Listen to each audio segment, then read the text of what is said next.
Hey guys, it's Haley and welcome to another bookish video.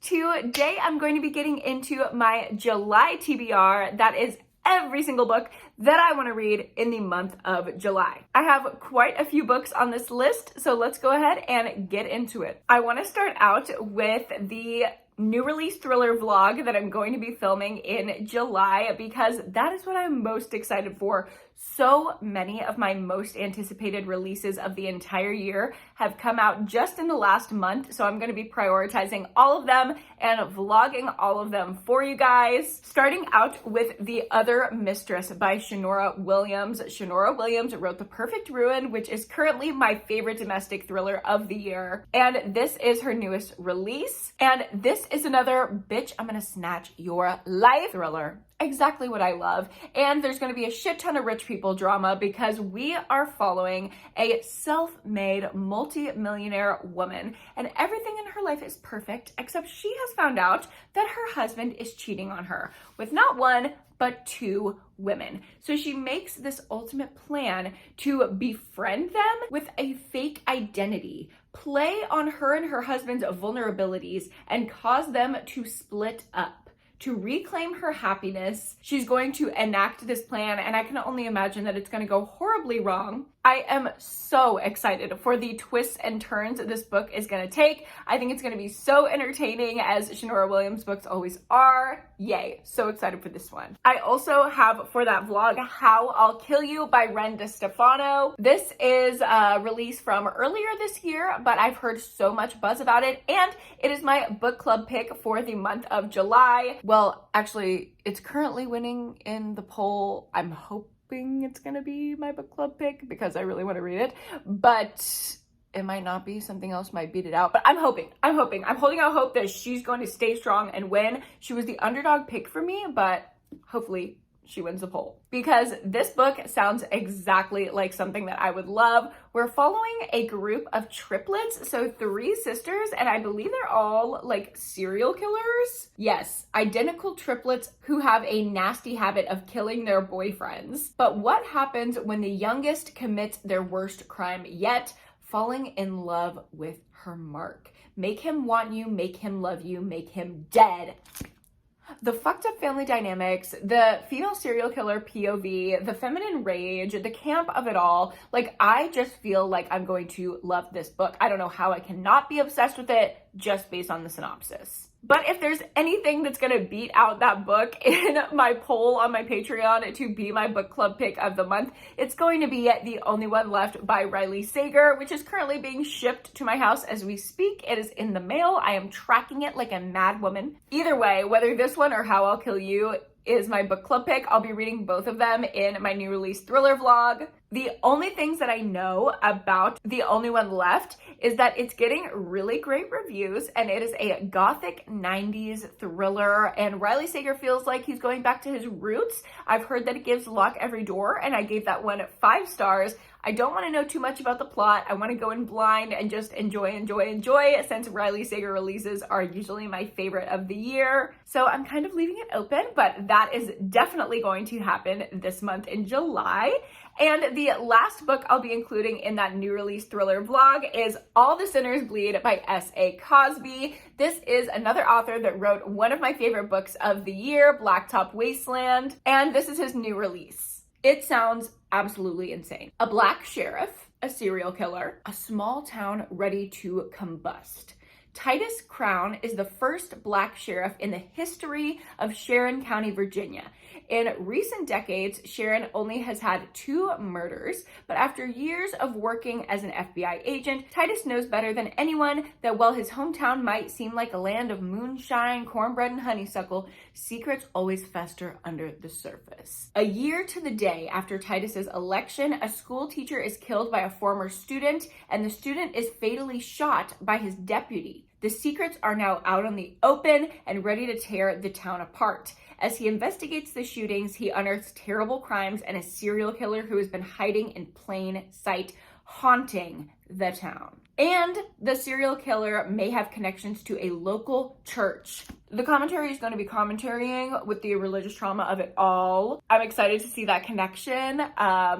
This kind of theme was explored in S.A. Cosby's first book, which I really enjoyed, but it wasn't a 5-star for me, so I'm hoping I'm going to get that one out of this. Also, why is this kind of giving me like Karen Slaughter, small town sheriff investigation vibes? I'm down. And also in July, I'll be filming another themed reading vlog. If you've been keeping up with the recent videos on my channel, you'll know that I'm posting a ton of my top 12 Rex videos. One that I'm currently working on is my top 12 carnival, clown, amusement park, horror and thriller book recommendations. That's such a niche category, but it's something that I end up really enjoying most of the time when I read it. So I'm trying to collect the 12 best clown, amusement park, carnival recommendations for you guys. For that, I'm going to be reading a bunch of books with those themes in a themed reading vlog. The first one I have here is called Fantastic Land, and it's by Mike Bakoven.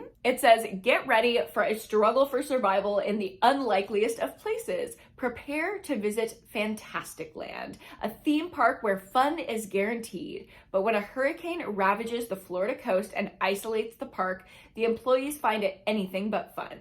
5 weeks later, the authorities who rescue the survivors encounter a scene of horror. Heads on spikes, viscera and human bones littering the gift shops. How could a group of survivors, mostly teenagers, commit such terrible acts? Hello. That sounds amazing. Not only is it the creativity of an amusement park, but it's also giving like survival horror, the isolation of it all. And I love a survival isolated horror that's not a snowy mountain. How many times have we seen the isolated snowy mountain? I'm over it. Get me out of the ski chalet. I would like to be in an amusement park. I'm such a mood reader. I need the summer vibes right now just to like match up with what's going on around me in the 105-degree heat of Austin, Texas. So I need isolated horror. Like I still want to keep on my isolated horror grind, but the summery vibes are much appreciated. Also in that vlog, I'll be reading Full Tilt by Neil Shusterman. Oh my gosh, I didn't realize this was by Neil Shusterman. It's a National Book Award winner. Huh? How have I never heard of this? It says 16-year-old Blake and his younger brother Quinn are exact opposites. Blake is super responsible and Quinn is fearless and thrill-seeking. And the stakes are high when Blake has to chase Quinn into a bizarre phantom carnival that traps its customers forever. Okay, night circus with a horror twist. I'm ready. In order to escape, Blake must survive 7 deadly rides by dawn. Oh my God, y'all, I love when it's stuff like that. When it's like a certain number of tasks or a certain like game where you have to get to the levels, like, ooh, something about that kind of structure in a horror-ish kind of book is just satisfying for my brain. I need it. I'm so excited. I'll also be reading Hide by Kirsten White, which I've heard really, really horrible reviews for, but I'm very intrigued about it. It's about a group of, I think like college kids who are participating in this high stakes hide and seek competition in a carnival kind of amusement park. But then it turns deadly and it's kind of like they get picked off one by one situation. It's adult, but I heard that it reads really, really YA, so I'm kind of trying to prepare myself for that. I don't know. We will see. And the last book in my carnival horror vlog is going to be The First Scream by R.L. Stine. It is the first book in the Fear Park series, which is just a little like offshoot series of Fear Street. It's basically about the nefarious and horrifying things that happen at the amusement park on Fear Street. Fear Park is opening and someone is not too happy about it, but the openers do not know that there's someone hiding in the shadows that will do anything to stop them. Soon, the screams of joy will turn to screams of terror. Ooh, a nightmare ride that never ends. Like, does this not all sound amazing to y'all? There's just something about horrifying things happening in an amusement park. I don't know what it is. I love it. I cannot get enough. I will eat that shit up. So those are the two vlogs that I have planned for July, and all the rest of the books on my TBR are just like fun little books that I've been interested in lately that I might end up getting to this month. I want to start out with a new release horror novella called Feed Them Silence by Lee Mandello. And this is about kind of like a sci-fi horror situation where this scientist is wanting to get into the mind of a wolf, like a predator, and like experience the predatory instinct of it all, and things go wrong when a human gets too in touch with animal instincts. That's all that I know. It's super, super short, and I hope that it has a big impact. Y'all know how I love a little horror novella, so I have high hopes for this one. I also would like to get to Meet Me at the Lake by Carly Fortune in July. I was wanting to get to this one in June, but I just never got a chance to pick it up. Things have been so busy the past few months at work, so I just need a moment where I can sit back and have a romance book in July, and hopefully this will be the one that I can get to. The tagline is "You and me in 1 year, don't let me down." These two people had this whirlwind young love kind of romance, and then later in their 30s things look very different and they run into each other again. 10 years ago, Will saved Fern, but now can she do the same for him? So it's kind of like role reversal, second chance romance, wrong place, wrong time to right place, right time. Can they work it out?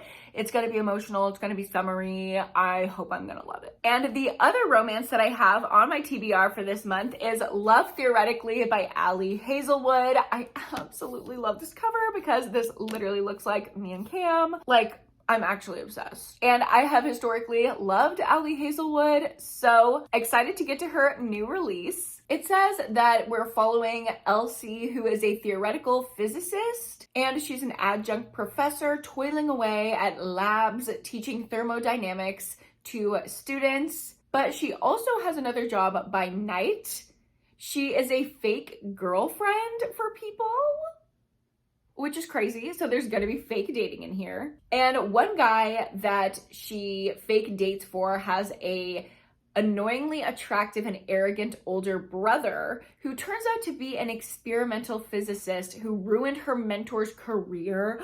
Oh my God, the drama of it all, the way that it's connected.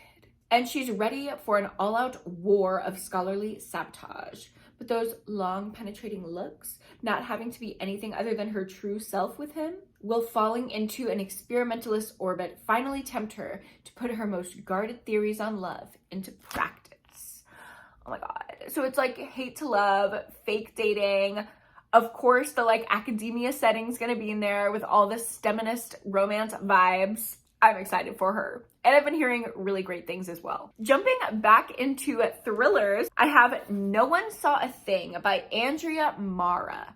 The tagline for this one is "Two children get on, only one gets off." Are you kidding me? I love a missing child trope, and this is another top 12 Rex video that I want to film for y'all. It's been requested so much that I give my top 12 Rex for missing people, missing children, missing girls. So I'm hoping this one will make the list. It says, "No one saw it happen. You stand in a crowded tube platform in London and your two little girls jump on the train ahead of you. As you try to join them, the doors slide shut, leaving you behind.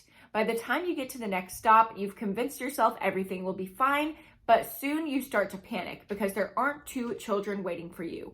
Only one. Someone is to blame. How did your other daughter get lost? How was she taken by a passing stranger? Or perhaps the culprit is closer to home than you may think. No one is telling the truth, and the longer the search continues, the harder she will be to find."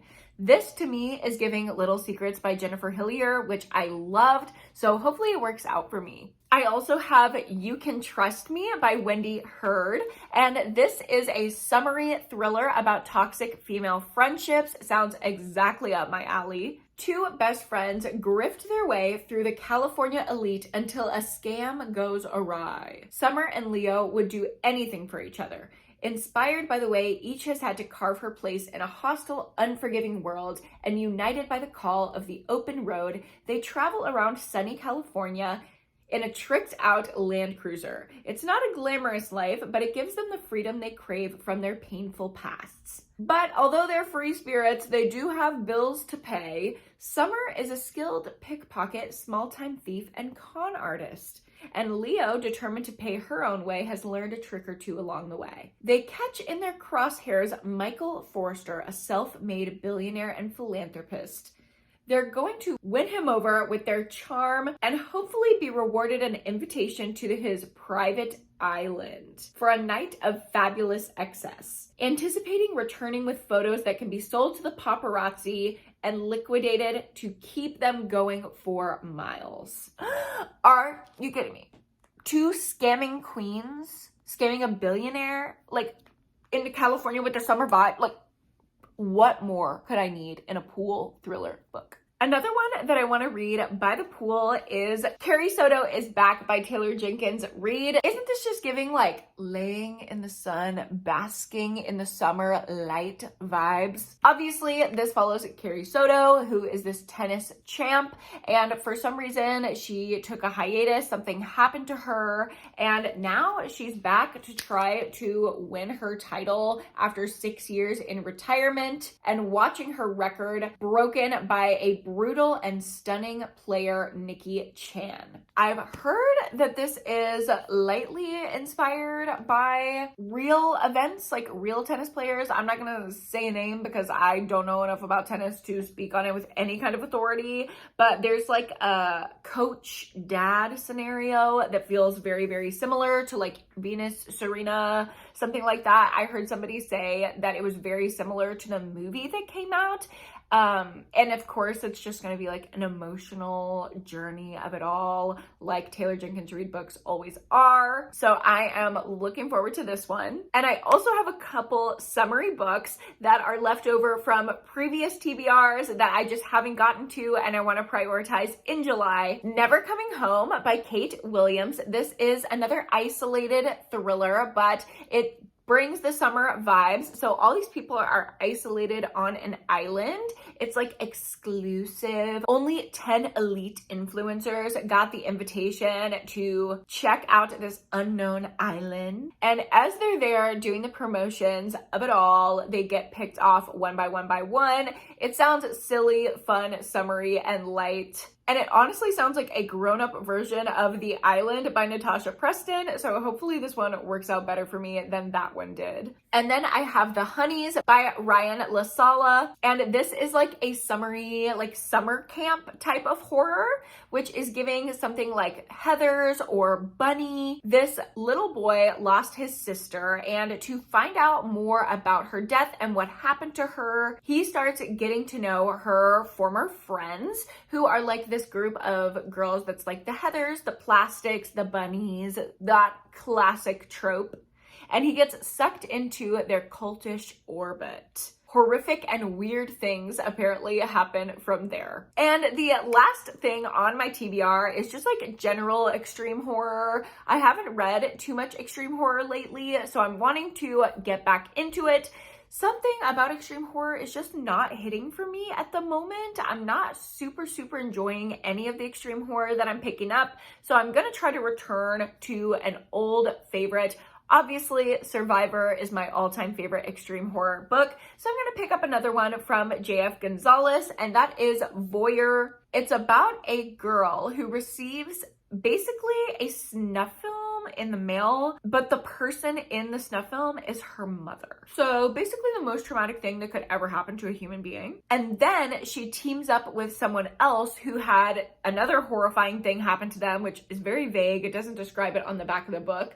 But together, these two join up and they're determined to find out why her mother was murdered and how these recent events all tie together. What they aren't prepared for is the depravity they'll find themselves immersed in along the way and the betrayal that they will face. Also, this one was out of print for super long. I'm so happy that it is back in print. It literally says on the back, unavailable for over a decade. This long lost J.F. Gonzalez thriller is back in print for a new generation of readers. I'm so happy to see this resurgence in J.F. Gonzalez writings. Obviously, he is no longer with us, but I'm super excited to dive into his backlist and that there is a resurgence. I know I've mentioned this before, but I'm still getting messages about it. People are having trouble finding Survivor, my favorite book by that author. It's going to be re-released. It's going to be reprinted. Don't worry, just be patient. So with that, those are all of the books on my July TBR. I hope you enjoyed going through them with me. Let me know down below what you're excited to read this month. Thank you guys so much for watching. If you like this video, go ahead and give it a like and subscribe to my channel if you haven't already. And don't forget to go to therapy and read a book this week. I will see you guys in my next one. Bye!